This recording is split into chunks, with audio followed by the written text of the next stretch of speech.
নমস্কার বন্ধুরা, আজকে চলে এসেছি একটা চিকেন ফ্রাই কেএফসি স্টাইলের চিকেন ফ্রাই রেসিপি নিয়ে। ঘরেতেই খুব সহজেই আমরা রেস্টুরেন্টের স্বাদে চিকেন ফ্রাই রেসিপি করে নিতে পারি। আমি ইশিতার রান্নাঘরে আপনাদের সবাইকে স্বাগত। তাহলে চলুন শুরু করা যাক আজকের রেসিপি।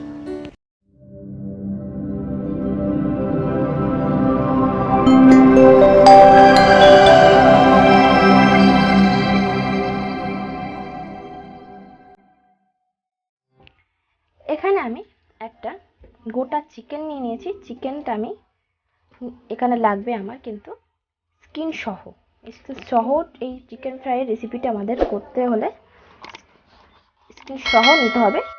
এখানে আমি চিকেনটা নিজের পছন্দ মতো কেটে নেব। এখানে চেষ্টা করতে হবে স্কিন সহ চিকেনগুলো কেটে নিতে। একটু বড় সাইজ করে আমি সব রকম পিস এখানে নিয়ে নেব। পিসগুলো কেটে নিয়ে এখানে একটা আলাদা বড় পাত্রে আমি রেখে দেব। এখানে সমস্ত চিকেনগুলো আমি কিন্তু একই রকমভাবে কেটে নিয়েছি, কেটে আর একবার ধুয়ে নিয়েছি। ঠিক আছে, এবার এইগুলোর মধ্যে দেখুন আমি চেষ্টা করেছি স্কিন যেন খুব ভালোভাবে সমস্ত চিকেনের মধ্যে ভালোভাবে থাকে, তাহলে এই চিকেন ফ্রাইটা খেতে কিন্তু ভীষণ ভালো লাগে। আর পিসগুলো একটু বড় বড়ই থাকবে এর। তো এবার চলে যাব এটা ম্যারিনেট করার। এর মধ্যে দিয়ে দেব আদা রসুন বাটা 2 চা চামচ, 2 থেকে আড়াই চা চামচ কিন্তু এখানে আদা রসুন বাটা লাগবে। এখানে প্রায় চিকেন আছে 1 কিলো মতো, 1 থেকে 1 কিলো 100 মতো হবে এখানে। তো এবার এর মধ্যে দিয়ে দেবো একটা মিডিয়াম সাইজের পেঁয়াজ। পেঁয়াজটা আমি এখানে চামচ মেপে দেখতে গেলে 1 চা চামচ এখানে পেঁয়াজ বাটা ব্যবহার করেছি। তার সাথে দিয়ে দেব কিছু গুঁড়ো মশলা।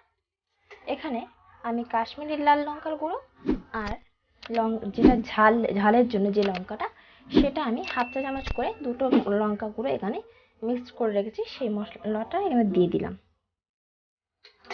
দিয়ে দেবো 1 চা চামচ ধনে গুঁড়ো আর দেবো 1 চা চামচ মিট মশলা গুঁড়ো। আর দেবো এর মধ্যে সয়া সস, সেটা দেবো 2 চা চামচ।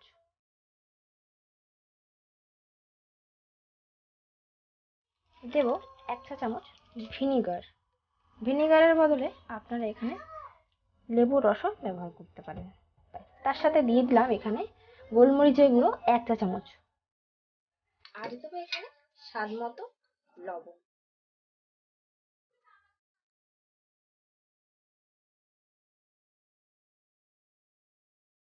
এবার সমস্ত মশলাটা দিয়ে চিকেনটা আমি ভালো করে এভাবে মেখে ম্যারিনেটটা করে নেব। দেখুন আমি হাত দিয়ে ডলে ডলে ভালো করে চিকেনটা কিন্তু এভাবে ম্যারিনেট করে নিয়েছি। এটা ওভারনাইট মানে রাখা যায় ম্যারিনেট করে, তাহলে কিন্তু খুব ভালো হয়। তো এভাবে করে আমি সমস্ত চিকেনগুলো ম্যারিনেট করে হয়ে গেছে। এবার আমি এগুলো রেখে দেব 1 থেকে 1.5 ঘন্টার জন্য রেস্ট। একটা মিল্ক তৈরি করতে হবে, বাটার মিল্ক। তো বাটার মিল্কের জন্য এখানে আমি রোয়া মিল্ক নিয়েছি 1 কাপ। এটা একদম পুরোপুরি কাঁচা দুধ, এটা লিকুইড মিল্ক নিয়েছি। এবার এটার মধ্যে আমি দিয়ে দেব ভিনিগার, 1 চা চামচ দিয়ে দিলাম এখানে ভিনিগার। কিছু সময়ের জন্য সাইডে রেখে দিলাম। এই ফ্রাই চিকেনের জন্য কিন্তু অবশ্যই কিন্তু বাটার মিল্কটা লাগবে। আমি এখানে বাটার মিল্কটা এভাবে তৈরি করে নিয়েছি। আপনারা চাইলে বাজারে যে বাটার মিল্কটা কিনতে পাওয়া যায় সেটাও এখানে ব্যবহার করতে পারেন। বাটার মিল্কের জন্য এখানে আরও একটা উপকরণ লাগবে, সেটা হচ্ছে একটা ডিম।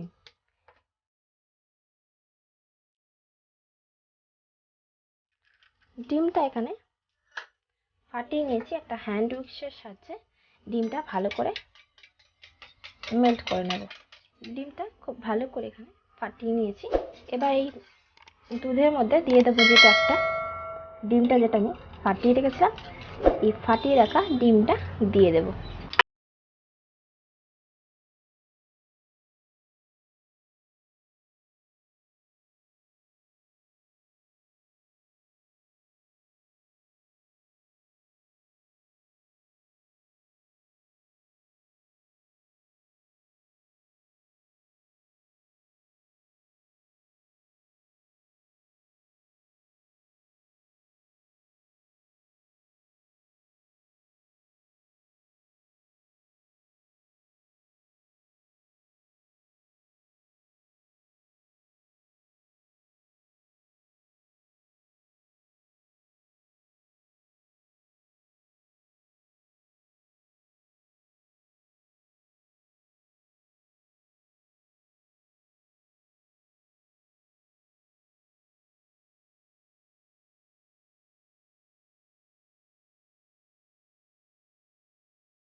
চিকেনটা কিন্তু আমার এখানে ফ্রাই হয়ে গেছে, এবার আমি এটা তুলে নেব।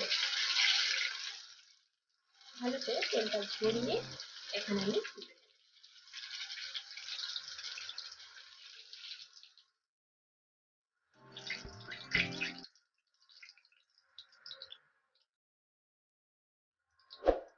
দেখুন আমার কিন্তু এখানে চিকেন ফ্রাই একেবারে কমপ্লিট। আশা করছি আমার রেসিপি আপনাদের ভালো লেগেছে। চাট মশলা আর গোলমরিচের গুঁড়ো এখানে চিকেনের ফ্রাইয়ের ওপর দিয়ে আমি ছড়িয়ে দিয়েছি, সাথে একটু ওপর থেকে এভাবে লেবুর রসটা দেখুন আমি এভাবে করে একটু ছড়িয়ে দিচ্ছি, তাহলে এই চিকেন ফ্রাইয়ের রেসিপির টেস্টটা কিন্তু আরো ভালো বেড়ে যায়। এখানে স্যালাড নিয়ে নিয়েছি, স্যালাডের মধ্যেও কিন্তু এখানে আমি লেবুর রস, গোলমরিচের গুঁড়ো আর চাট মশলার গুঁড়ো এখানে দিয়েছি, আর সঙ্গে নিয়েছি একটু টমেটো কেচাপ। সব মিলিয়ে আমার চিকেন ফ্রাই রেসিপি কিন্তু একেবারে কমপ্লিট হয়ে গেছে। আশা করছি আমার রেসিপিটি আপনাদের ভালো লেগেছে।